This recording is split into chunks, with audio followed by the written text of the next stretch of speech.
नमस्कार। दोपहर के 3 बजने वाले हैं। आप देख रहे हैं न्यूज 18 इंडिया। आपके साथ मैं हूं नेहा पंत। इस बुलेटिन की शुरुआत करेंगे राजस्थान से आ रही खबर के साथ। राजस्थान में कोरोना के पिछले 6 घंटे में 133 मरीज बढ़ गए हैं। राजस्थान में सुबह 9 बजे से दोपहर 2:30 बजे तक सबसे ज्यादा 66 मरीज सामने आए हैं, जबकि अजमेर में 44 नए मामले सामने आए हैं। तो इस चिंताजनक खबर है, क्योंकि पिछले 6 घंटे में कोरोना की वजह से राजस्थान में 133 मरीज बढ़ गए हैं। राजस्थान में सुबह 9 बजे से अगर दोपहर 2:30 बजे तक की बात करें तो कोरोना के 133 पॉजिटिव मामले सामने आए हैं। उधर जयपुर में सबसे ज्यादा 66 मरीज सामने आए हैं। अजमेर में 44 नए मामले सामने आए हैं। कोरोना पर उत्तर प्रदेश के मेरठ से इस वक्त बड़ी खबर आ रही है। मेरठ में बीजेपी के जिला अध्यक्ष के ड्राइवर में मंत्री संजीव बालियान समेत बीजेपी के कई विधायकों और सांसदों को क्वारंटीन कर दिया गया है। इनमें मेरठ से बीजेपी सांसद Rajesh Agarwal, mask, social distancing और बार बार हाथ धोना, सबको ये के अध्यक्षता में कैबिनेट के बैठक में एक बहुत महत्वपूर्ण निर्णय हुआ कि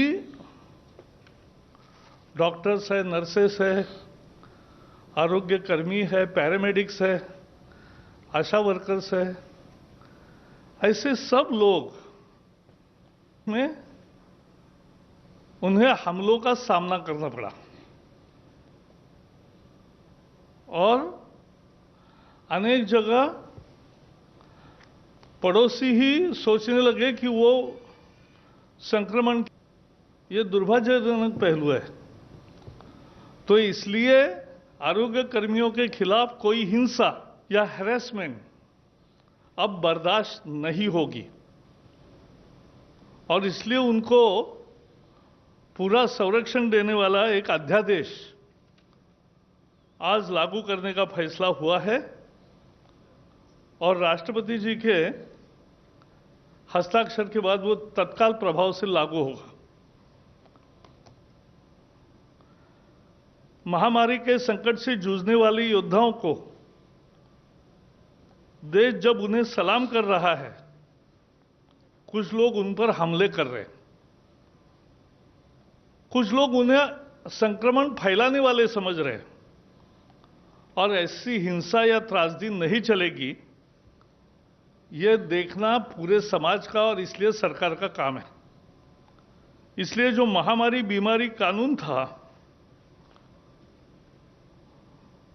एपिडेमिक डिसीजेस एक्ट 1897, बहुत पुराना कानून है।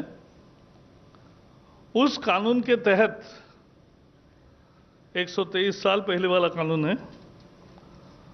उस कानून के तहत उसमें बदलाव करके यह अध्यादेश लागू करने का निर्णय आज मंत्रिमंडल ने किया है। अब यह होगा कि इस तरह का अपराध ये कॉग्निजेबल भी होगा और नॉन बेलेबल होगा। ये संज्ञान भी लिया जाएगा, संज्ञान योग्य भी होगा और जमानत न मिलने वाला होगा। 30 दिन में इसकी इन्वेस्टिगेशन पूरी होगी। सीनियर इंस्पेक्टर के लेवल पे ही इन्वेस्टिगेशन होगी और 1 साल में फैसला आएगा और सजा भी कड़ी सजा का प्रावधान किया है। 3 महीने से 5 साल सजा हो सकती है अगर इन पर हमले हुए या कोई नुकसान किया, और 50,000 से 2 लाख रुपए तक का जुर्माना देना पड़ सकता है। 50,000 से 2 लाख रुपया केसेस के ग्रेविटी पर तय होता है।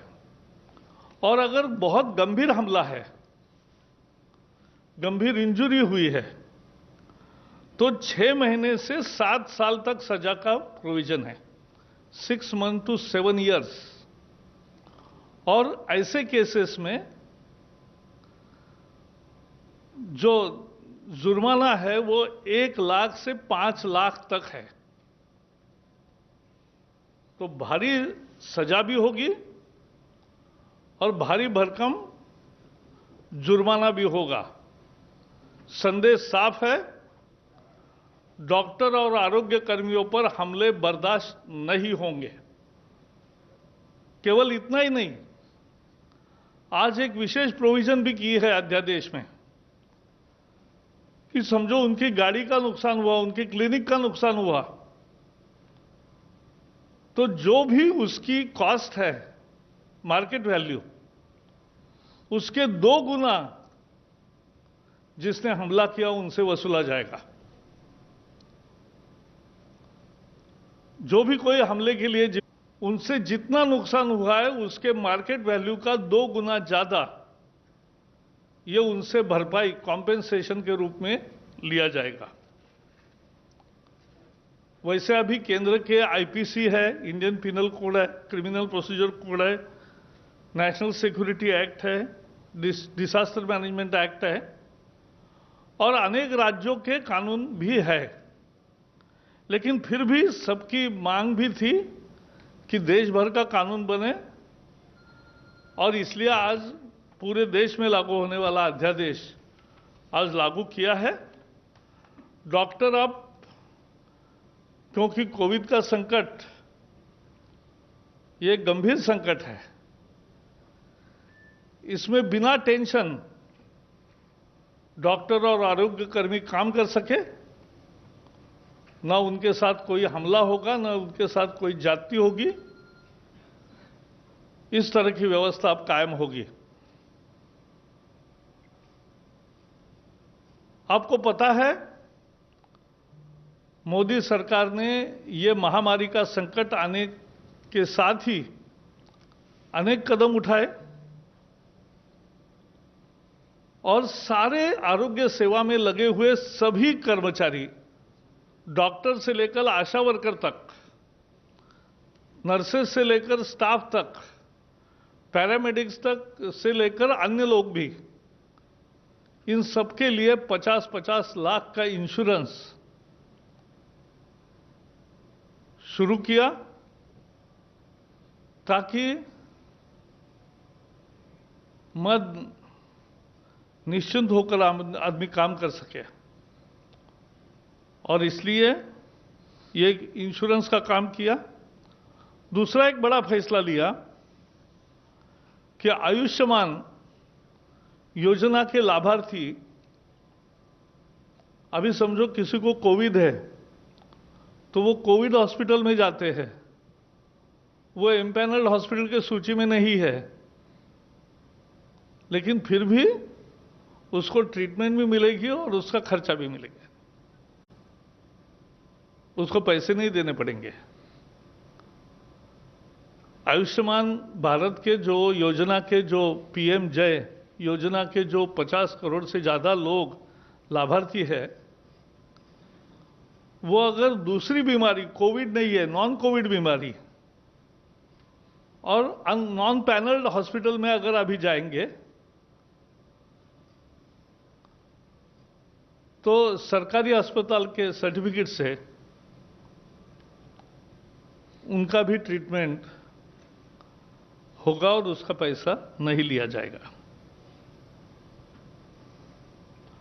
आपको मालूम है इस देश में कोविड हॉस्पिटल नहीं था। कोविड हॉस्पिटल क्यों? दुनिया में नहीं था, अपने ही देश में क्यों? और अब अपने जो हॉस्पिटल्स थे और ये नए कोविड हॉस्पिटल बने 723, इसमें अब 1,86,000 लगभग 2 लाख बेड्स आइसोलेशन के तैयार हो गए हैं। 24,000 आईसीयू बेड्स है और 12,190 वेंटिलेटर्स है। तो ये सेवाओं का विस्तार 3 महीने में किया। भारत में पहली केस 30 जनवरी को हुई, उसके पहले चीन में संक्रमण आया, तभी से प्रधानमंत्री हमें कैबिनेट में भी बताते थे कि ये गंभीर संकट है, ये चुनौती सारे विश्व के सामने आएगी और हमें तैयारी करनी चाहिए। और इसलिए तैयारी में जुट गए। जहां पीपीई की बात है, हमारे यहां एक भी फैसिलिटी नहीं थी। आज 77 डोमेस्टिक मैन्युफैक्चरर्स हो गए और 1,88,00,000 इतनी इनको ऑर्डर दी है और रोज सामान आ रहा है। N95 मास्क जो डॉक्टरों को लगाने चाहिए, जो आरोग्य कर्मियों को लगाने चाहिए, जो कोविड के पेशेंट से ट्रीटमेंट का काम करते हैं उनको लगाना चाहिए, इसकी अभी 24-25 लाख है उपलब्धता और 2.5 करोड़ लगभग ऑर्डर दिया है। तो ये विस्तार है सेवाओं का। तो ये काम किया है और इसलिए मुझे लगता है कि पूरे आरोग्य कर्मियों के आरोग्य परिवार का ही पूरा ख्याल रखने का सरकार का मनोदय है और यही मनोदय आज के इस अध्यादेश से साबित हुआ है। Friends, today cabinet met under the chairmanship of Prime Minister Narendra Modi and approved promulgation of an ordinance to amend the Epidemic Diseases Act 1897 in the light of pandemic situation of COVID-19. And this actually protects the whole health fraternity, including doctors, nurses, paramedics, up to ASHA workers. Everybody get protected because what we have seen when they are doing a yeoman's job, when they are doing the most crucial duty for the country, at some places they are being attacked, and some places their property is damaged. And at many places, they are being looked upon as the carriers of the COVID-19. So be it harassment or be it criminal offense against them in form of violence, for this government, that's a zero tolerance area. We will not allow this to happen in this civilized society, and therefore the ordinance proposes that within 30 days the investigation will be over. Within 1 year the decision of the case will be, the final decision will come, and the punishment ranges from 3 months to 5 years and fine from 50,000 rupees to 2 lakh rupees. And in severe cases, where serious injuries, grievous injuries have taken place, the punishment starts from 6 months to 7 years and fines start from 1 lakh rupees to 5 lakh rupees. Today, in the morning, Home Minister Amit Shah and Dr. Harshvardhan, the Health Minister, they had video conference with all medical fraternity representatives. And they promised that here is the government which will protect them and which appreciates and salutes their human services for the country. आज अमित शाह जी और हर्षवर्धन जी आरोग्य मंत्री, स्वास्थ्य मंत्री, उन्होंने आज ये जो वैद्यकीय परिवार के प्रतिनिधि है उनके साथ, स्वास्थ्य परिवार के सभी प्रतिनिधियों के साथ एक वीडियो कॉन्फ्रेंसिंग की। देश भर के अनेक लोगों से बातचीत हुई और उसमें आश्वस्त किया गया कि आपका ध्यान सरकार रखेगी और आप पर कोई हिंसा या कोई अपमान का प्रसंग नहीं आएगा, कोई हैरेसमेंट नहीं होगा। और इसलिए अभी केंद्रीय कानून भी है, NSA, disaster management act, IPC, CrPC, फिर भी ये अध्यादेश लाने का फैसला किया। And today, as you know, for last 3 months, government is super active on the front of providing best services, and already all the health fraternity has been provided with 50 lakh rupees insurance per head. The difficulties in Ayushman treatment in unimpaneled hospital are also already removed. COVID hospital, which was 0, is now 700 plus. Isolation bed nearly 2 lakh. Ventilators nearly 15,000. PPEs and N95 mask, which was not produced in our country for 70 years, now are produced in our country, make in India. And that is also happening. And ventilators. आरोग्य कर्मियों के खिलाफ कोई हिंसा या harassment अब बर्दाश्त नहीं होगी, और इसलिए उनको पूरा संरक्षण देने वाला एक अध्यादेश आज लागू करने का फैसला हुआ है, और राष्ट्रपति जी के हस्ताक्षर के बाद वो तत्काल प्रभाव से लागू होगा। Epidemic diseases act 1897